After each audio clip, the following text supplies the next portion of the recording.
Buenas, damas y caballeros, estamos en Sevilla, 45 grados. Como decía Silvio Sacramento, Sevilla no tiene que demostrar que es la ciudad más bonita del mundo, pero, en fin, llega el verano y todos necesitamos un poquito de Cádiz, ¿verdad?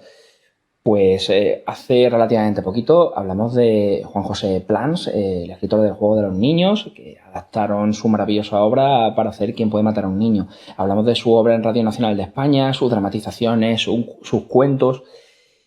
Y tiene algo más. Hace poco, gracias a mi amigo José Manuel, descubrí que tenía 3 programas aparte, y uno de ellos me enamoré automáticamente, que hablaba sobre los bolsilibros, algo que también me gusta muchísimo y colecciono, pero se centraba en los cromos, lo que es la colección de cromos, los sile, nole, los álbumes.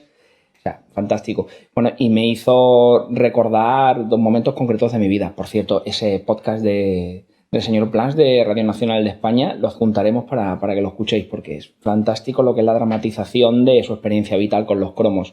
Me hizo recordar el álbum de Batman de Tim Burton, que me lo regalaron en la puerta del colegio, donde, bueno, esas páginas se iban rellenando por medio de cromos, que parecía algo inconexo, hasta que poco a poco iban formando la escena de la película y creaban un todo. Es decir, el álbum te acababa contando la película en sí. Pero recuerdo con especial cariño aquel álbum de Monstruos, con esos cromos de cartón que costaban 10 pesetas el sobre. Y bueno, tenía desde los monstruos clásicos del cine, criaturas marinas, monstruos del espacio, había un pequeño apartado de superhéroes, otro de aparecidos, estaba genial. Y aprovecho para saludar a mi gran amigo de Facebook, Pablo Gelart. Hola, Pablo, que bueno, que en la actualidad está haciendo... Bueno, está él mismo creando una colección de cromos, Monsters Blood Editions, que me recuerdan muchísimo a estos que os estoy comentando. El sello personal de Pablo es genial, os voy a dejar incluso, os voy a juntar para que veáis su trabajo, su portafolio, e incluso ahora por aquí aparecerá alguna imagen de sus cromos que son geniales. Incluso me ha adelantado que la segunda serie, que ya está para salir, hay varios cromos que son un homenaje al maestro George A. Romero. Yo los quiero. Bueno, pues damas y caballeros, adelante el tercer acto. Of Philip K. Dick's sales pitch. Philip K. Dick is a great American novelist of the 20th century. No es ningún secreto que soy una persona muy afortunada. Pues cuento con mi amigo Pedro, que para mí es mi familia. Cuento con mi cuñado Javi, que obviamente es mi familia. Y gracias a su talento, su pericia y a todos vosotros y vosotras que nos habéis seguido y nos habéis apoyado, pues hemos crecido un poquito más. Cada día un poquito más. Y ha habido muchas personas que nos apoyan. Bueno, concretamente hace muy poco se ha puesto en contacto con nosotros AFNAC. Bueno, quiero dar las gracias especialmente a Javi, que actualmente es el responsable de gaming, y al maestro José María Villalobos, conocido como Villa. Bueno, es un señor conocido por sus artículos, sus programas de radio, sus estudios críticos. Hace muy poquito publicó Cine y videojuegos, un diálogo transversal, que es maravilloso, que efectivamente él sostiene mi idea de que la línea que divide cine y videojuegos cada vez se está difuminando. Se difuminan más. Todo videojuego necesita un guión y un tratamiento audiovisual propio de una película, pero bueno, hablaremos en otro momento de eso. Y bueno, decir que un abrazo muy grande al maestro Villa, porque bueno, es el maestro de los maestros. El caso de que tenemos a nuestra disposición el AFNAC, incluido el fórum, para hacer muchísimas actividades, simposios, charlas, presentaciones, o sea que si sois de Sevilla nos podremos ver en persona. El caso que, bueno, que dentro de lo que es la selección de AFNAC, pues podemos escoger lo que veamos oportuno para hacer un análisis. Y me os voy a comentar un poquito lo que he accedido y lo que me apetece un poco comentar.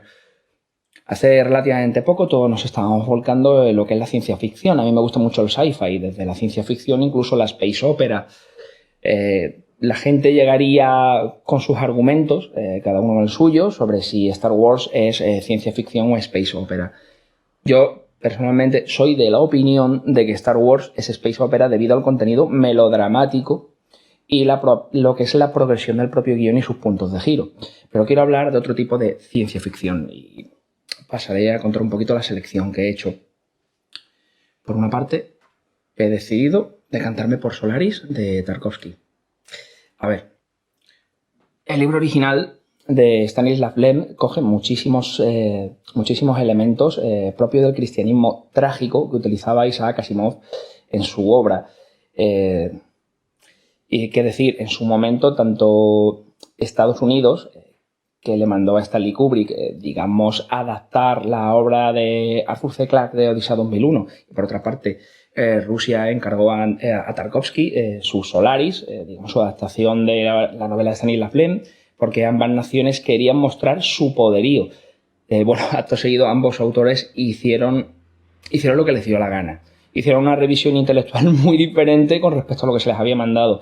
Si bien Stanley Kubrick hizo una visión muy particular de la así habló Zaratustra, habló sobre el concepto del superhombre, de que nace, crece, mata, muere y vuelve a nacer como algo superior, pues bueno, lo que es Tarkovsky también habló de elementos tales como la filosofía, conceptos existencialistas, porque al igual que la novela de Lem nos ponía en situación de la pérdida, lo que es la pérdida del ser querido. Os pongo en situación, imaginaos un astronauta que tiene que ir a supervisar una estación espacial que en ese punto del cosmos está junto a una especie de océano, ¿de acuerdo? En esa estación espacial están ocurriendo cosas muy extrañas. Imaginaos que los seres queridos que han fallecido, los seres queridos que hemos muerto, aparecen de forma física en esa estación. De alguna manera, ese mar que rodea la estación es como si se metiese en la mente de los miembros de esa estación y sacara sus secretos. Entonces, estas réplicas de sus seres queridos no son conscientes de tal cosa, piensan que son los originales, los siguen, los estudian. Entonces, por muy viscerales, por muy racionales que quieran ser los personajes del film, acaban sucumbiendo a sus sentimientos. O sea, la película te plantea algo francamente duro. Está llena de curiosidades. Solaris, vamos a ver, tanto la Iglesia católica como la Iglesia protestante, ambas, cada una por su lado, le dieron un premio, lo cual la Madre Rusia ha intentado mantener en secreto durante bastante tiempo. Lo que es la puesta en escena es francamente sublime, es diferente. El hecho de que falte la gravedad en la biblioteca de la estación y ese caballero, ese hombre que ha perdido a su mujer y por fin se reencuentra con ella y se abrazan y empiezan a flotar entre los libros y la gravedad con esa pieza maravillosa de música clásica, es algo realmente inolvidable. Es un film lento, un film naturalista cuyo montaje nos distorsiona, nos disloca. Las cosas no están donde deben, los objetos no están donde deberían tampoco. El montaje inconexo forma un todo que es realmente perfecto, que nos va indicando como que hay algo que no funciona en esa estación desde el principio. Insisto, todo el mundo que ha perdido un ser querido puede pasarlo un poquito mal leyendo la novela, amén de viendo el film de Tarkovsky. Yo realmente lo recomiendo. A nivel metafísico, filosófico, ético, moral, surgen muchísimos dilemas, porque ¿quiénes somos nosotros para olvidar? ¿Y quiénes somos nosotros para decirle una forma de vida que tiene o no tiene derecho a existir? Muy, muy curiosa esta edición en DVD. Pero ya que saltamos a conceptos diferentes de la ciencia ficción, conceptos naturalistas o crisis de la identidad o quiénes somos, me gustaría mencionar a un autor que me gusta muchísimo. También me he querido decantar por Philip K. Dick. En este caso, Fluyan mis lágrimas, dijo el policía. A ver, para mí, sus grandes obras, bueno, las que más me suelo leer, está Blade Runner. Lo que es la obra de Philip K. Dick se basa mucho en lo que es la ciencia ficción distópica, una sociedad que ha llegado al límite, que está muy tecnocratizada, donde el ser humano pierde empatía, pierde asertividad, la máquina empieza a humanizarse.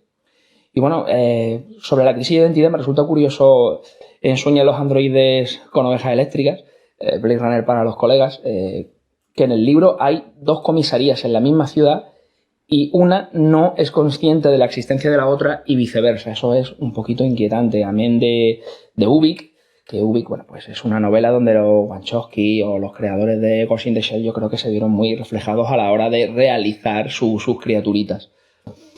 El hombre de castillo, etc. Bueno, pues fluyan mis lágrimas, dijo el policía. Volvemos a lo que es la ciencia ficción distópica. Siempre hay una obsesión con este autor con respecto a quién soy, donde vamos a algo tan simple como perder la cartera en una sociedad tecnocratizada significa que no te puedes identificar y puedes vivir una odisea increíble porque las fuerzas de la ley caen sobre ti. En este caso está Jason Taverner, que es un presentador de éxito, un cantante que le siguen millones de masas en los diferentes canales, en lo que son las diferentes colonias alienígenas que le siguen por medio de la televisión por cable. O sea, es increíble, pero sufre una especie de atentado y cuando vuelve en sí en la habitación de un hotel, nadie se acuerda de él, nadie le conoce, nadie reconoce su obra, ni que es un cantante conocido, no se puede identificar. Aquí empieza una odisea, pero no solo la suya, sino la de diferentes personajes en distintos puntos de esta sociedad,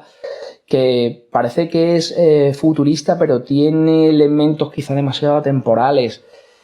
Nos plasma el miedo que tenemos todos y cada uno de nosotros a vivir en el anonimato, a intentar representar un papel de lo que no somos en realidad, la famosa metáfora del conejo que quería ser perro o que se conformaba con ser un gato que aparece en la novela. Hablan del amor, de los sentimientos, cómo el amor nos puede perjudicar, pero aún así es algo que nos da una identidad. You're reading a magazine, you come across a full-page nude photo of a girl. Is this testing whether I'm a replicant or a lesbian, Mr. Deckard? Just answer the questions, please. Un indicativo muy curioso con respecto a la sociedad de Fluyan Mil Lágrimas. Jason Taverner y el resto del elenco de personajes, a diferencia del cosmonauta de Solaris, ven la religión como un concepto sumamente obsoleto, algo retrógrado que digamos que ha pasado de moda y ya no sirve para guiar al hombre. Esto a muchos les puede dar muchísimo miedo con respecto a la progresión. Bueno, hablando de miedo, hablando de terror, como esto es el tercer acto, también teníamos que decantarnos por el videojuego. Es bastante importante para nosotros. Ha sido el E3 y bueno, amén del E3 y de muchísimas otras novedades, ha habido un juego, una saga que ha quedado un poquito tapada, un poquito denostada y desde aquí la queremos reivindicar. Y va a llamarse Doom 4, pues, al final se ha llamado Doom a secas. Para mí es una saga que es muy especial, siempre ha estado a caballo entre el terror y la ciencia ficción. A diferencia de la edición anterior, que fue remasterizada para PS3 y 360, esta yo creo que se decanta un poquito más por el sci-fi. Bueno, ¿qué decir de Doom? Doom para mí es un juego muy importante, son muchísimos años jugando a Doom. La primera vez fue en PC, traía la novedad de que se podían editar los niveles, fue una locura. Anteriormente había juegos para disparar en primera persona, lo que es el shooter. Bueno, yo incluso llegué a ver algo en Spectrum, pero fue el primer granito de arena fue Wolfenstein y acto seguido sus creadores se decantaron por Doom, que fue la explosión del shooter en primera persona tal y como nosotros lo conocemos ahora. El primer Doom fue algo sencillo, es decir, una base en una de las lunas de Marte, se abre una brecha en el infierno, todas las criaturas demoníacas acceden y exterminan toda la vida que había en esa base, excepto la de un marine, que es un tipo muy rudo y su experiencia en combate, más un armamento, mezcla entre lo terrenal y lo alienígena, le hace plantar cara y exterminar a todas estas criaturas. Bueno, nunca un argumento tan sencillo fue tan sumamente polémico y a la postre problemático con respecto a los medios de comunicación. Me explico, diversos grupos religiosos se empeñaron en decir que Doom era nocivo para la educación de los niños, que era un peligro social, bueno, en fin, no solo ya los grupos religiosos, sino muchos medios se cebaron en Doom. Hubo algo que fue un antes y un después, que fue la matanza del Instituto Columbine, donde utilizaron este videojuego como una publicidad en contra de la industria. Es decir, los niños que lamentablemente perpetraron la matanza eran asiduos a jugar a Doom, ¿de acuerdo? Esto es muy fácil para mí, esto es muy sencillo. Los videojuegos no matan a las personas matan a las personas, especialmente unos niños con acceso a armas de fuego, lo cual a mí me parece muy lamentable. No existen videojuegos nocivos. Están las edades inapropiadas para acceder a dichos videojuegos. Una vez dicho esto, quiero hablar un poquito de este título. En fin, hubo un transcurso a lo largo de la historia. El propio 32X para Mega Drive su juego estrella era Doom. Incluso, en mi opinión, la versión de Super Nintendo estaba mejor, la disfruté muchísimo. Pero bueno, yo creo que no hay sistema que se haya librado de Doom. Si bien la versión anterior tenía un puntito más de narrativa, un puntito más de terror, esta se basa en los principios del clásico, en el exterminio. El exterminio de todo lo que nos vamos encontrando, lo cual a veces para jugar me parece muy necesario, muy divertido. No se ha hecho un análisis en general objetivo, porque lo que es el online, los vídeos de online que colgaban no me parecían justos, porque la fuerza de este juego no reside en el online. De hecho, yo el online lo toco lo justo y necesario. A mí me gusta el modo historia. Puede que el servidor desaparezca, pero el modo historia siempre va a quedar allí en un buen videojuego. Aquí, puntualizo que lo bueno de aquí es dicho modo. Bueno, básicamente despertamos en una base, en una de las lunas de Marte, donde bueno, vemos que el ser humano ha dado un paso más. Directamente ha montado una empresa que explota los recursos del infierno. Por supuesto, esa jugada le sale un poquito mal, porque nos topamos con Olivia, una doctora, una científica, que ha decidido que lo sensato es abrir todas las puertas del infierno para que se suceda dicha invasión. Nuestro personaje, con su armadura, sus armas, eso sí, aviso, por supuesto, la escopeta recortada está, esa incunable no ha desaparecido, pues tiene que ir poco a poco reconstruyendo lo que es la historia para saber lo que ha sucedido, qué es lo que ha pasado en esa base, porque empezamos encadenados, qué es lo que ha sucedido, ha habido sacrificios humanos, cuál es el leitmotiv de esta doctora, pero bueno, la historia es sencilla porque en muchos de los niveles el objetivo es acabar con todo lo que se mueve a nuestro alrededor. Sencillo, pero súper divertido. Lo que son los final bosses, increíble. Nos han comido mucho la cabeza con el arte conceptual, pero fantástico. La progresión puede ser diabólica, nunca mejor dicho. Lo que son los niveles de dificultad lo podemos configurar a nuestro gusto y puede ser desde algo que es un paseo divertido a una experiencia que se puede hacer cuesta arriba por la dificultad. O sea, el juego me parece un acierto, me parece fantástico.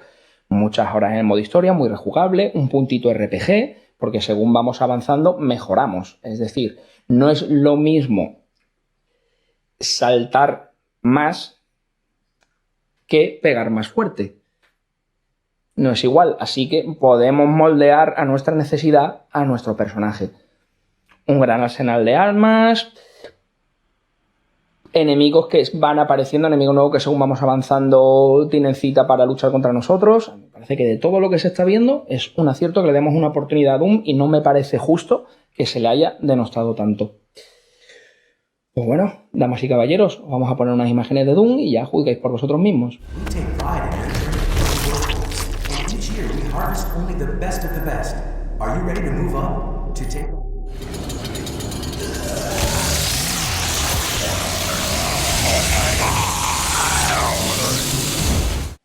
Con respecto al concepto, el puntito RPG de este juego, no solo el calibrar las habilidades del personaje o su traje, están las armas, la bien amada motosierra, que nos sirve para, digamos, tomar un poco el aliento, pero ojito que se acaba la gasolina y hay que volver a recargarla, pero las armas también se pueden customizar a medida que vamos adquiriendo experiencia y ciertas fichas en el juego. Insisto, no es lo mismo tener una mirilla telescópica que lanzar diminutos misiles o disparar más rápido, tener más munición. También todo esto pues va a favor o en contra de lo que queramos hacer. Es importante, sobre todo en los final boss, tener una estrategia clara para poder derrotarlos, porque la diferencia entre una u otra arma para encarar según qué villano es importante, es significativa. A mí, a nivel personal, con respecto a todo lo que hay en las estanterías actualmente, de lo nuevo, de lo contemporáneo, creo que este título de la última jornada es lo que más me interesa, de lo que más me ha gustado. Así que bueno, creo que estaría bien que le dieseis la oportunidad. Pues bueno, damas y caballeros, hemos visto de todo un poquito con respecto a la ciencia ficción, hemos visto filosofía, existencialismo, distopía y también un sci-fi aderezado con mucha violencia espacial, en este caso infernal. Bueno, pues nada, hagáis lo que hagáis, en este caso en la playa, en la piscina, en los chiringuitos bien amados, que disfrutéis muchísimo y desde el tercer acto os mandamos un beso y un abrazo muy muy grande. Hasta la próxima. 5, 4, 3,